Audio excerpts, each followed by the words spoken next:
ہماری مدد کیوں نہیں ہو رہی؟ اس پر بھی ہلاکو خان کا واقعہ، میں پھر میری گفتگو ختم۔ علاء الدین خوارزم مسلمانوں کا بہت بڑا سپہ سالار ہے۔ وہ لاکھوں کی فوج لے کر ہلاکو خان کے مقابلے میں گیا۔ عین جب لڑائی کا موقع آیا تو علاء الدین خوارزم نے اپنی فوج کو واپس بھیج دیا اور خود بھی واپس پلٹ آیا کہ ہم نے نہیں لڑنا ہلاکو خان سے۔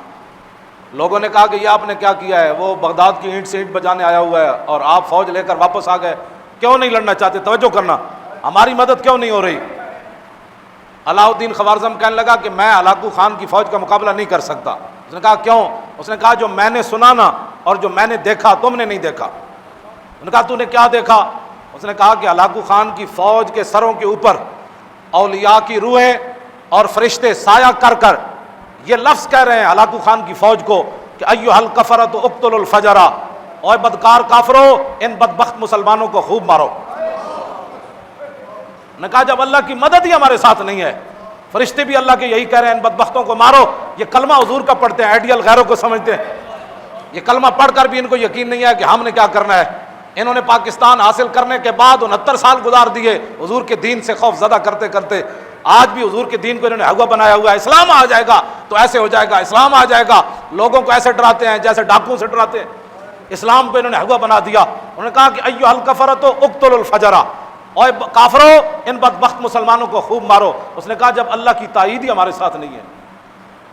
جب خالد بن ولید پھنس گئے تھے نا شام کے محاذ پر، اور پوری فوج نے، ہزاروں کی فوج نے، ان کے 10 بڑے بڑے سپہ سالاروں نے خالد بن ولید کو گھیر لیا تھا اور صحابہ کو پتہ نہیں تھا کہ خالد کدھر گئے۔ خالد بن ولید تنے تنہا ان کے تعاقب میں نکل کھڑے، انہوں نے پہچان لیا۔ ان کا سپہ سالار کہنے لگے یہی وہ بندہ ہے جس نے پورے دنیا کے اندر اپنی طاقت کی دھاک بٹھائی ہے، آج اس کو مارو تو ہر چیز واپس لے لو گے تم، اس سپہ سالار کو مارو۔ خالد بن ولید فرمانے لگے مجھے موت سامنے اس دن نظر آ گئی، میں اپنے گھوڑے سے نیچے اتر آیا، ہزاروں کی فوج کے میں گھر گیا، ان کے سپہ سالار آ گئے۔ آپ فرماتے ہیں کہ ہاتھیوں کی طرح ان کے سپہ سالار تھے جنہوں نے مجھے گھیرا۔ جب خالد بن ولید، اس صحابہ کو پتہ ہی نہیں ہے خالد بن ولید کدھر گئے، تنے تنہا ان کے پیچھے بھاگ کھڑے ہوئے۔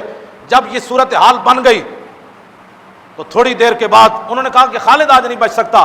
تھوڑی دیر کے بعد پیچھے سے جناب آواز آ گئی، خالد بن ولید کے پیچھے حضرت کاکا آ رہے ہیں، حضرت مثنیٰ آ رہے ہیں، حضرت شرحبیل آ رہے ہیں، بڑے بڑے جرنیل صحابہ پیچھے سے گھوڑے دوڑاتے ہوئے آ گئے۔ کافروں کے اندر تھرتھلی مچ گئی۔ انہوں نے کہا کہ یہ کیا بنا ہے؟ آتے ہوئے انہوں نے ساری فوج کو بھگا دیا۔ تو خالد بن ولید نے فرمایا کہ آپ کو کس نے بتایا کہ میں ادھر پھنس گیا؟ انہوں نے کہا کیا بتائیں، کس نے بتایا؟ جب ہم جنگ ادھر بیٹھے ہوئے تھے تو ہوا سے گزرتے ہوئے فرشتوں نے کہا تم ادھر بیٹھے ہو، خالد پھنس گیا۔ جب اللہ کی تائید ہو تو پھر ہوا میں فرشتے بھی جرنیلوں کو آ کر کہہ دیتے ہیں کہ تم یہاں بیٹھے ہو، خالد ادھر لڑ رہا ہے۔ اور جب اللہ کی تائید ہی نہ ہو اور مسلمان گھر میں بیٹھے اسلام کے خلاف باتیں کرتے ہوں